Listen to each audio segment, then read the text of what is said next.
to my fellow Filipinos who are watching right now, in the past 7 hearings before this Committee on Good Government and Public Accountability of the House of Representatives has left us with more questions than answers.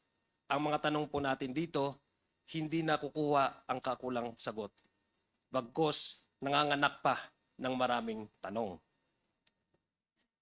But one thing, Mr. Chairman, is extremely clear to this representation. Tayo po ay na-scam sa pamamagitan ng libu-libong acknowledgement receipts na basta-basta lamang dinoktor or gawa-gawa lamang. Mr. Chair, almost 5,000 acknowledgement receipts of dubious origin, kapalit ang 612.5 million pesos na confidential funds na basta-basta lang naglaho mula sa kaban ng bayan sa ilalim ng pamumuno ng ating Vice Presidente. Mr. Chair, 612,500,000 pesos o mahigit kalahating bilyon.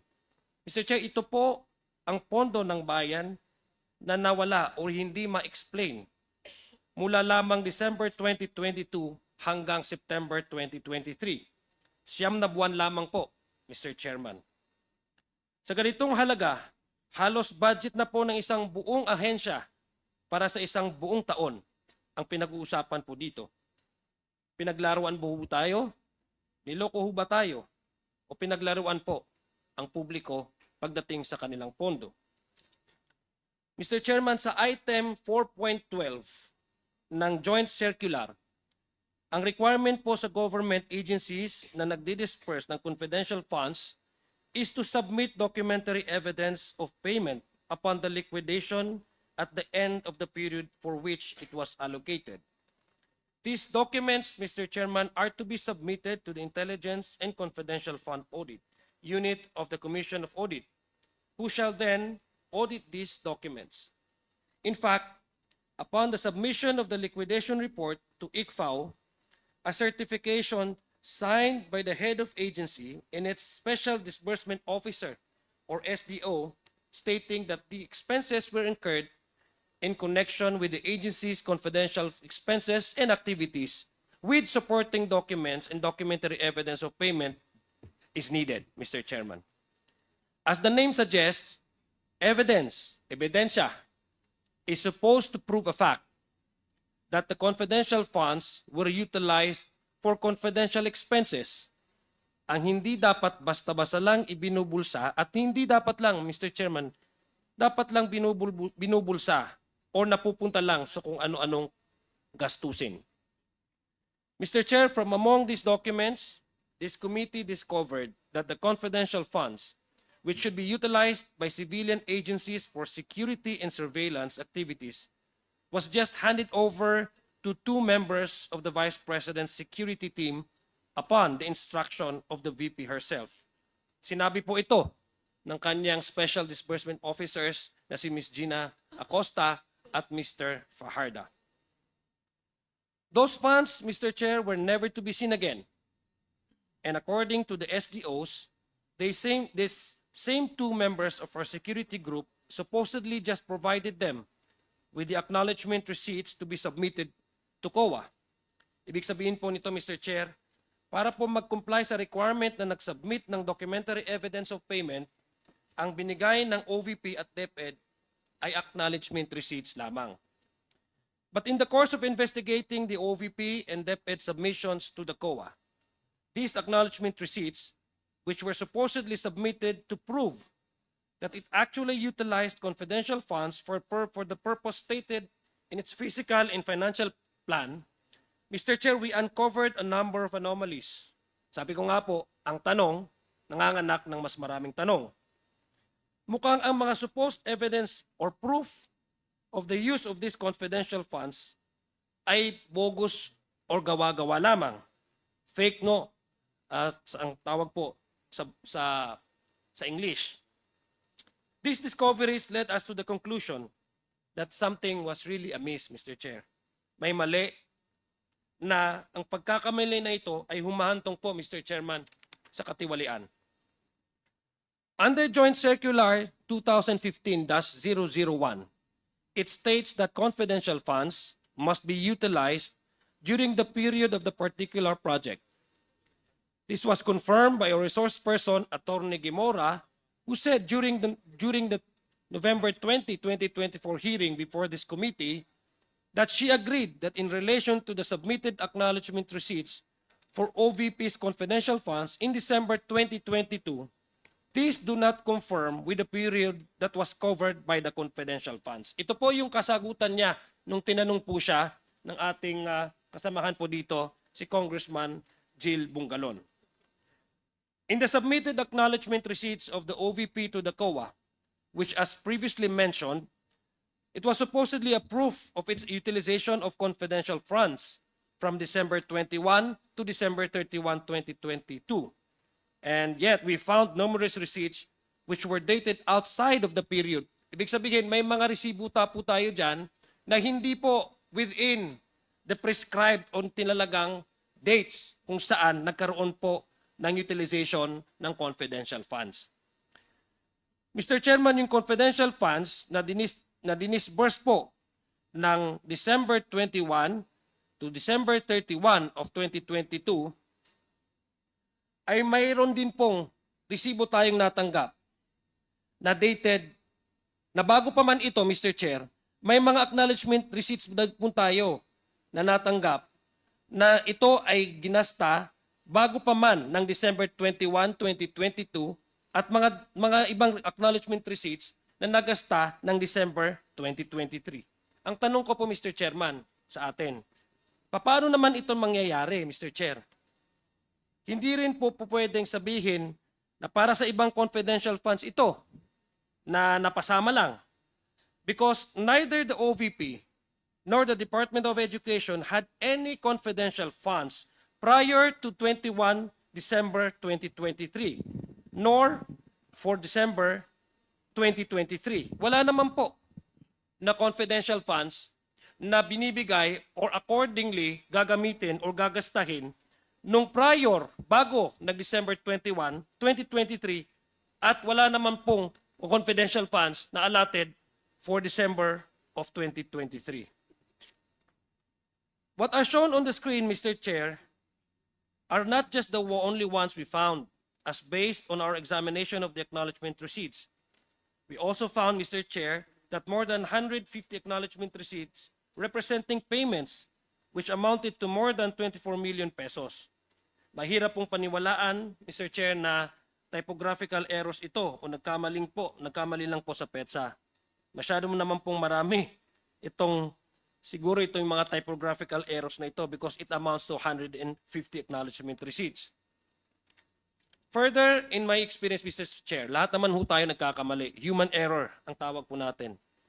Human error as to the writing of the dates would typically be that of the previous year and not of the succeeding year. Ibig sabihin, Mr. Chair, lahat naman ho tayo nagkakamali, lalo lang na pag mga bagong taon.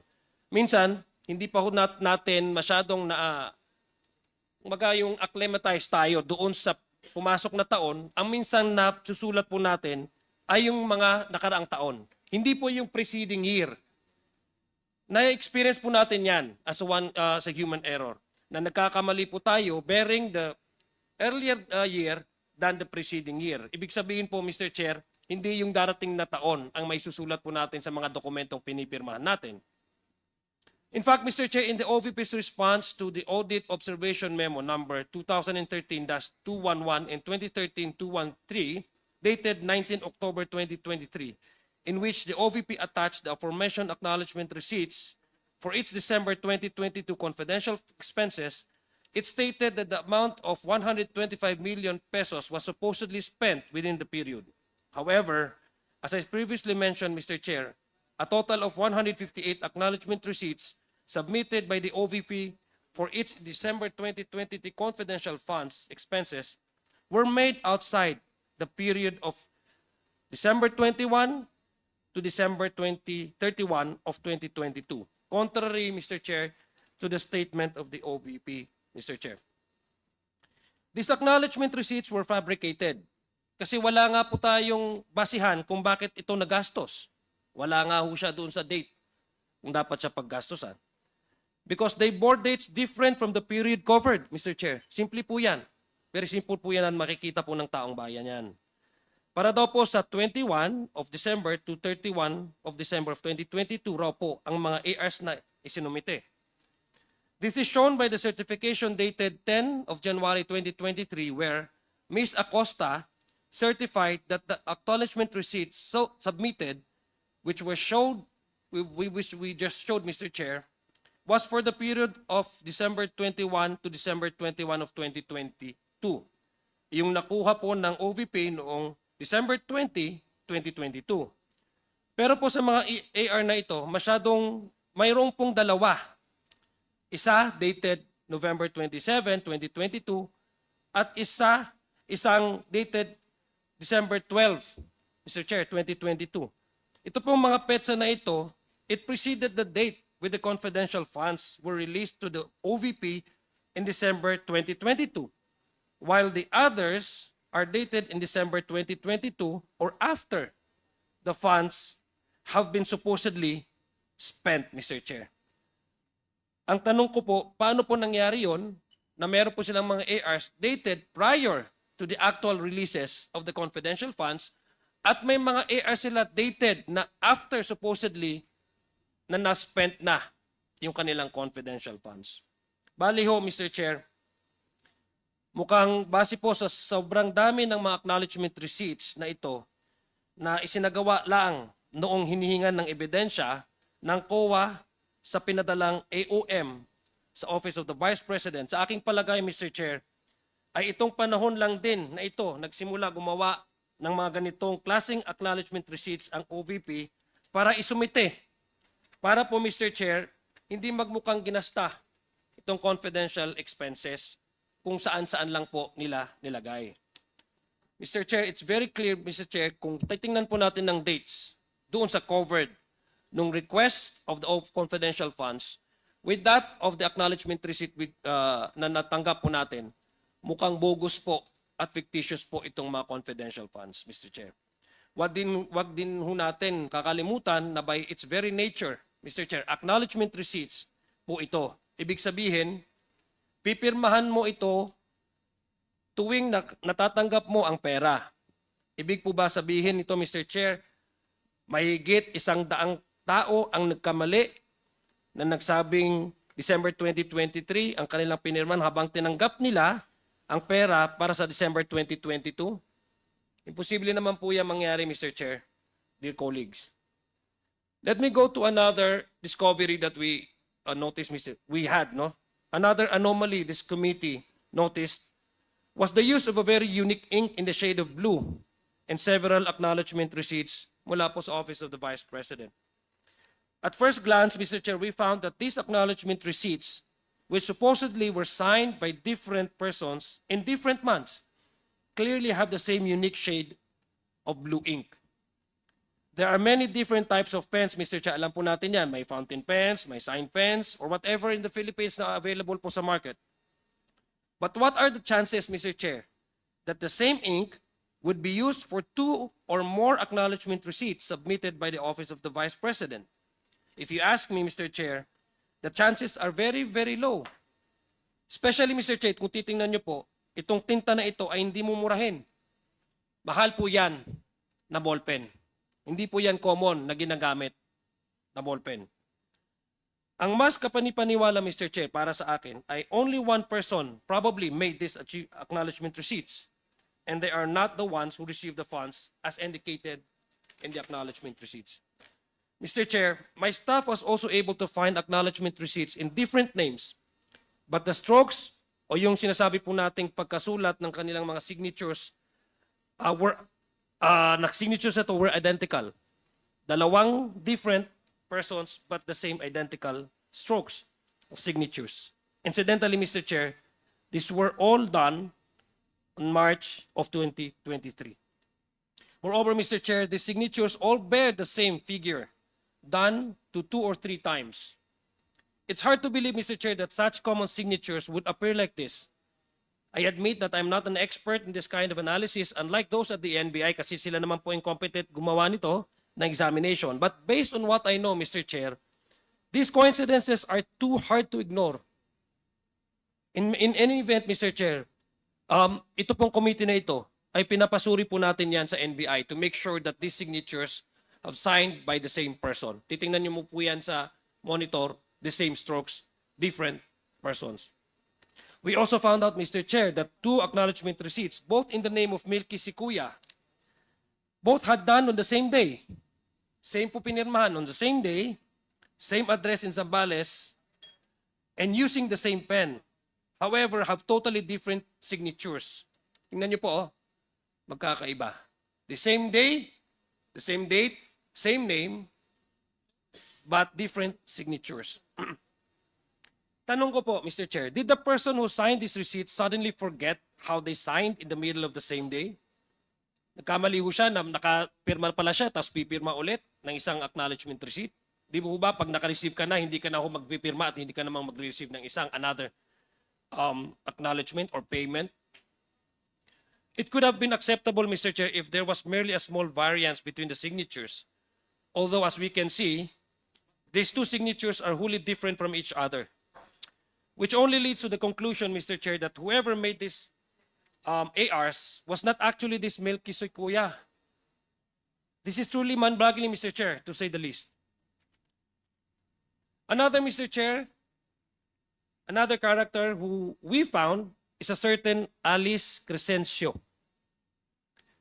There were 3 different acknowledgement receipts in the name of one Alice Crescencio, submitted by the Department of Education in her name. Tatlo po yan na acknowledgement receipts from the same agency, Department of Education, bearing the same name.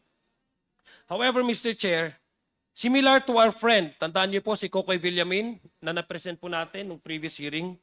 Similar to our friend Kokoy Villamin, Mr. Chair, there were 3 different signatures. Kapansin-pansin din po rito, Mr. Chair, na si Miss Alice, was apparently, according to these ARs, were in different parts of the Philippines. Pinirman niya, nung inuna, nasa Pasay City siya. Pangalawa, pumirma siya, nasa Iligan City, sa Mindanao. At doon po sa ang aking probinsya, sa Lanao del Sur. Pumirma din ho siya doon. Baka nandun din siya according to the acknowledgement receipt. So, itong pangalan po ito, Mr. Chair, it leaves a very questions, no? Kaya sabi ko, nanganganak ng tanong. Itong mga pangalan na po ito, Mr. Chair, ay hindi pangkaraniwan. Hindi ho natin masyadong naririnig ang Alice Crescencio. Hindi ho common name ito. Kung Maria, ano man yan, yun ang mga common name. But this is an uncommon name. And the chances are, what are the chances, Mr. Chair, that 3 different individuals, persons, have the same names and spelling? What are the chances, Mr. Chair? All receiving the same confidential funds for different purposes from the same agency, which is DepEd. Sobrang laking coincidence ito, Mr. Chair, which actually, it's a mind-boggling. Medyo po para sa akin, kung isipin po natin ito, medyo kalokohan. I'm sorry to use the term po. Medyo kalokohan na po ito. The more likely explanation na gusto ko pong isipin ay itong mga taga-pirma o tagagawa nitong mga ARs na ito ay hindi coordinated. Baka hindi ho sila nag-coordinate and they fail to probably overlook the possibility that they may use the same name. No, signing 3 different ARs from 3 different locations bearing gamit ang isang pangalan, which is in this case Alice Crescencio. Mr. Chair, pero hindi po dyan nagtatapos ang mga kababalaghan ang nakikita natin sa acknowledgement receipts. Mr. Chair, it is also these representations. It's my privilege and honor, Mr. Chair, to introduce to you sina Miss Sally at si Miss Sheila. Magkakaibang pangalan po ito, Mr. Chair, at malamang magkakaibang tao. Kaya nga po sila magkaibang pangalan. Pero ano po ang kapansin-pansin, Mr. Chair? At ano ang napapansin natin rito sa pinipirmang acknowledgement receipts nila from DepEd as seen on the screen? Isa lang po ang pirma nila, si Miss Sally at si Miss Sheila. Kabaliktaran po ito ni Kokoy Villamin. Si Kokoy, parehong pangalan pero iisa ang pirma. Kabaliktaran po ni Miss Sheila at Miss Sally. Magkaibang pangalan, pero parehong pirma. These are two different persons, Mr. Chair, from two different addresses, I would assume. However, they have the exact same signature with exact same strokes. At baka isang tintang ballpen ang ginamit, Mr. Chair. At magkaibang lugar, Mr. Chair. Nandito po si Manong Johnny, taga Surigao din po siya. So it makes you think, Mr. Chair, that what are again the chances that once again, the two different people from Digos City and Surigao City, being more than 400 kilometers away from each other, have the same exact name and the same signature. Two people signing the same pay acknowledgement receipts, two different people signing with the same signatures in two different locations which are 400 kilometers apart from each other. Taga Mindanao po ako, so alam ko po yung gaano kalayo ang Digos at ang Surigao. For me, Mr. Chair, only one person did these acknowledgement receipts, but merely changed his handwriting style from print to script in writing, the name and the addresses, but also forgetting, Mr. Chair, probably to change the signature. Yun lang po ang aking naiisip na possible na answer. And because of this, Mr. Chair, I believe that this receipt was again merely fabricated. We have all been introduced to our new characters, Mr. Chair, si Alice, Crescencio, Milky Way si Kuya, Sally, and Miss Sheila. But let us not also forget our original friends na pinakilala ng committee na ito. One of the stars on the issue, Mr. Chair, of the confidential fund is one Mr. Kokoy Villamin.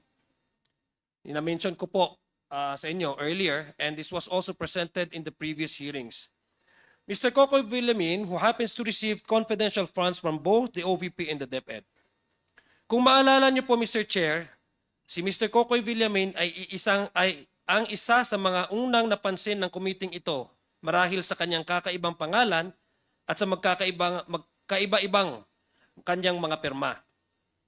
Napanood din po natin, Mr. Chair, at napanood ng committee ito ang interview kay PSA Assistant National Statistician Mariza Grande na tinitingnan nila ang pangalan niya sa kanilang records at isiniwalat niya na wala silang makitang records pertaining to Mr. Kokoy Villamin. This was brought about by the request of Congresswoman Jinky Luistro na para po ma-confirm natin na may talagang tao nito, we need to seek the assistance of PSA and NBI.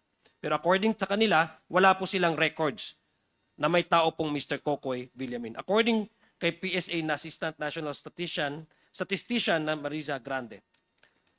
Base po sa kanilang initial na findings na ito ng PSA, mas panatag ako, Mr. Chair, na ang confidential funds na di umano'y binigay kay Mr. Villamin ay hindi talaga sa kanya napunta at hindi talaga itong totoong tao. I mean, common sense would dictate, Mr. Chair, that same name, bearing the same name, ay hindi po magkakaroon ng dalawang signatures. And it reinforces our original questions kung meron po bang mga taong ganito. Ang pinakabida, Mr. Chair, sa ating naging inquiry in aid of legislation sa committee ito ay of course, si Miss Mary Grace Piatos. Thank you to Chairman Romy Acop. Siya po yung unang nakaobserba at na-notice po niya ang pangalan. Dahil yung pangalan pong ito, ang una nating napansin at napansin ni Chairman Acop dahil ito po ay kombinasyon, according to him, ng isang restaurant at chichirya. At tama na po, lahat po tayo nag-agree noon. Nung inaisiwalat sa committee ito ang acknowledgement receipt ni Miss Mary Grace Piatos, kami ay tunay na mangha. Tayo po, hindi lang tayo, ang buong bayan ng namangha. We reached out to the National Statistics Authority and inquired from them into whether this was a real person or a made-up character. We were likewise informed, Mr. Chair, that the NSA had no record of any person bearing the name of Mary Grace Piatos. There are certain personalities, Mr. Chair, who claim this Mary Grace Piatos were merely a code name, adding that in television and in movies, sa mga palabas at sa television, these code names are used for secret mission. But the fugitive, and I address to him directly in hiding, forgets that this is real life. tunay po tayong nag-iimbestiga dito, hindi po ito television. Hindi po ito palabas. That the people's money earned through the hard work of every Filipino should be scrutinized on how they were spent by our agencies. Mr. Chair, ang keyword, Mr. Chair, is transparency. Transparency is required kasi kailangan masilip ng otoridad, gaya ng COA, o kaya't ang taong bayan kung nasa tama ba ang paggastos ng kanilang pondo. In this particular case, the confidential funds. The PSA recently informed us, Mr. Chair, that our new friends, Mr. Kokoy Villamin, Ms. Milky Sikuya, and Ms. Alice Crescencio, are also all non-existent. Wala po silang record. Non-existent. Hindi po sila, according to PSA, ay posibleng hindi po ito mga tao. There is no record of their birth, no record of their marriage, contracts, whatsoever, or death. No, sana naman po, hindi death, no? Although we just want to leave no stone unturned. That's why we request them if they have a proof that would really prove an evidence of their existence. Birth, marriage, or even death certificates. Wala po, according to PSA. In fact, Mr. Chairman, of the 677 names from the DepEd acknowledgement receipts, which we submitted to the PSA for verification, para po patunayan na kung mayroon bang tao na ganito, the 677 names from the ARs, it was determined by the PSA, Mr. Chair, that only 405 of these ARs with these names have no record whatsoever. So malaki-laki po yung persyento, 677. Out of the 677, 405 ang wala pong verifikasyon at wala pong record ng PSA.